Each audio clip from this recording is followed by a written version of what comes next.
Oh, this month is named Native American Heritage Month, even though a lot of indigenous people from North and South America don't exactly like to be called Native Americans, but that is what this month has been labeled.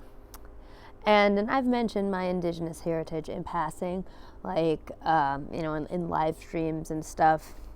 But I am indigenous. On my mom's side, tribe I belong to is the Miskito tribe, and that tribe is in Honduras and Nicaragua, and very often Central and South American natives are left out of when we're talking about indigenous rights on this continent and Native American issues and stuff like that, and just heritage in general. Very often we're left out and forgotten, and there's two big reasons why it's something that I was so hesitant to talk about until this year.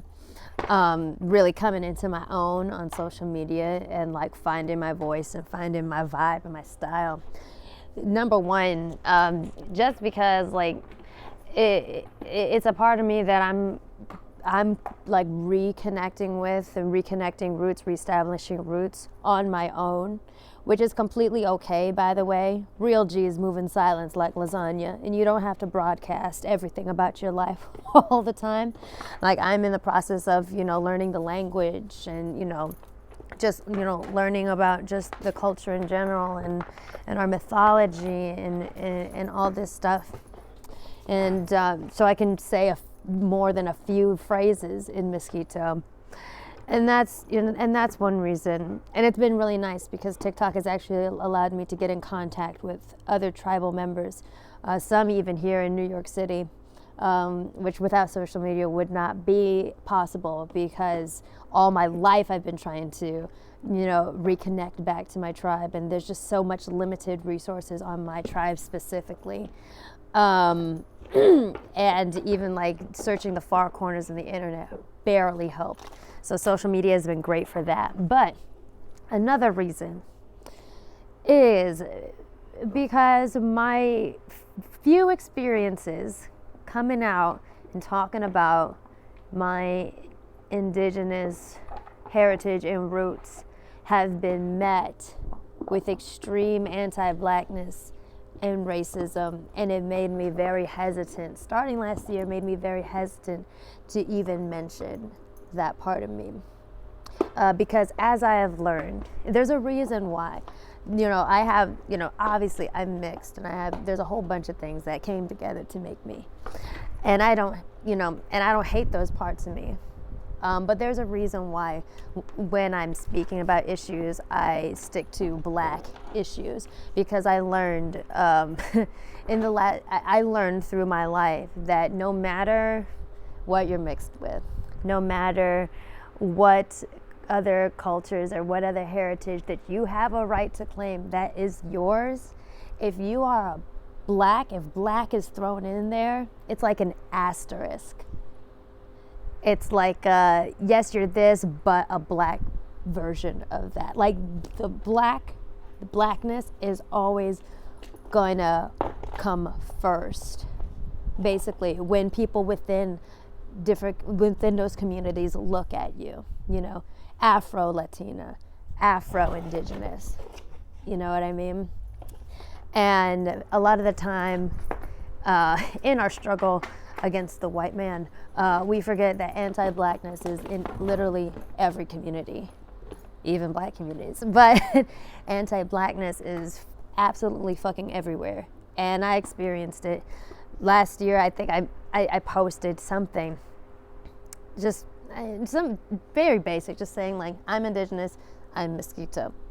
And an account, a few, but one in particular, one account just started harassing and bullying me relentlessly. And this count and a few other counts were basically run by indigenous people, and their sole purpose was basically to seek out, harass, and bully Black people that claimed indigenous roots as well, saying that we don't belong with them, like we don't want you here, called me a whole bunch of slurs and all of this stuff just for saying I have,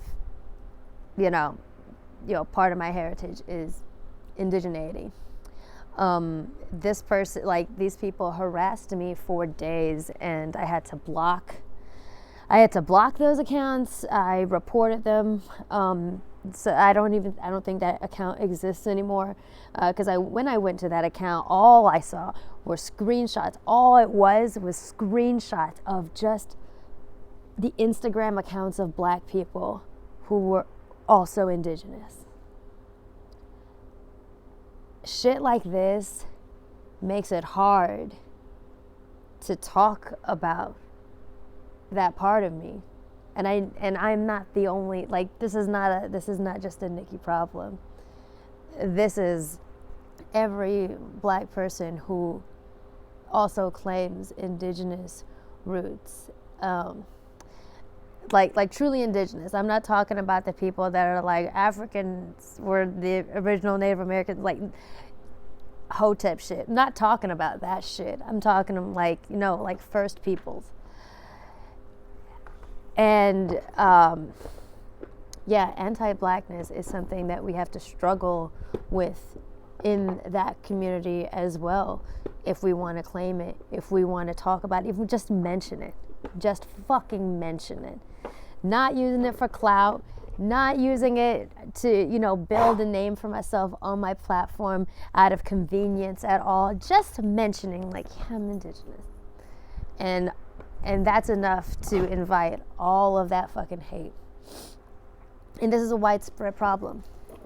And that's why I'm talking about this now, because I've had a year, and I had a year to like get more confident with this shit, and like really like formulate thoughts around this. And it's really fucked up. So in this month that is labeled Native American Heritage Month, I think it is a fitting conversation to have about anti-blackness. And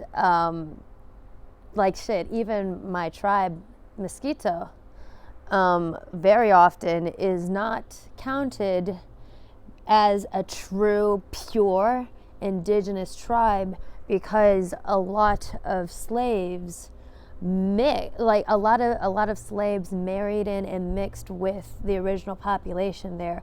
And so the population in my tribe is very largely mixed race. Some are not, but a lot are mixed race. And very often that's used to just question the entire, indigeneity of an entire fucking tribe, man. An entire fucking tribe. And it's a part of me that I am really, really proud of. And it makes me really sad that I have to search so hard to find these little puzzle pieces of who I am, to put these pieces together and like reconnect. But I'm so happy that I'm able to do it. I'm happy I actually fucking have a book that that's like teaching me how to speak my language, the language of my people. That's awesome. I'm so fucking happy about that. But as a Black woman, it's very hard to talk about it openly, solely for the purpose of being Black. And this doesn't just happen in the Native community. This also happens in, the Hispanic community. Like just any community, Asian, just you name it. There's complete anti-blackness towards, people with origins of Africa, and also just colorism, just completely denigrating anyone that is on the darker end of the spectrum as far as skin color. And that's why I wanted to bring this up today. Because, like I said, as proud as I am of all the things that came together to make me, it is very, very clear, always, that no matter what community I have a legitimate claim to, when I walk in, I will be seen first and foremost, no matter how mixed I am, no matter how light-skinned I am. First and foremost, I will always be seen first as a black woman, and sometimes that will be enough to get me kicked the fuck out of the community, and that's very frustrating. But a year has passed since I,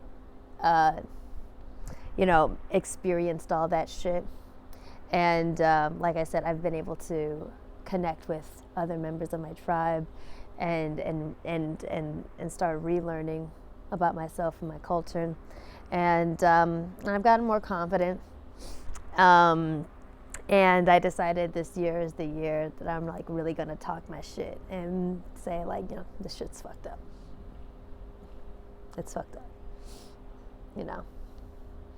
And like I said, if anyone were to ask, like, if you're indigenous, why haven't you said anything about it before? That's why. Just the straight fear of being harassed. Straight fear of being harassed.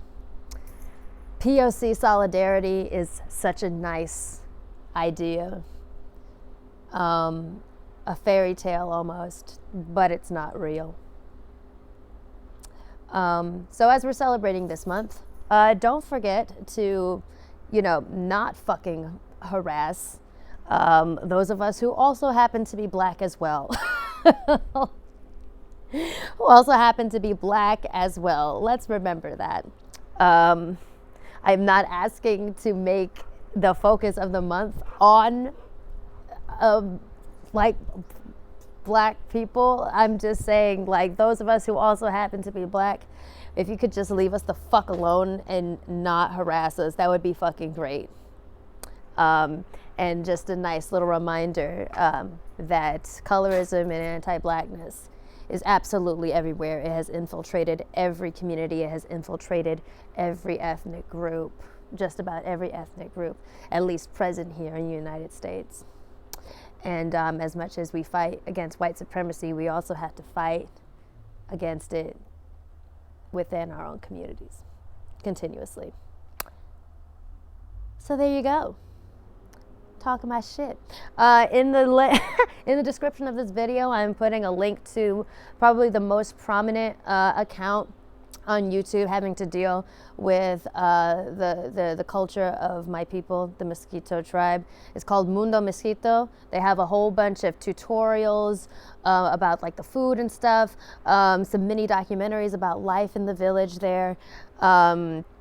I believe they're coming out with a short film as well, and I'm really excited to see that. It's mostly in Spanish, but you can cut on the translation for English on YouTube if you have a difficulty listening in Spanish. So anyway, just wanted to talk my shit, but absolutely happy Indigenous Heritage Month, Native American Heritage Month, whatever you prefer.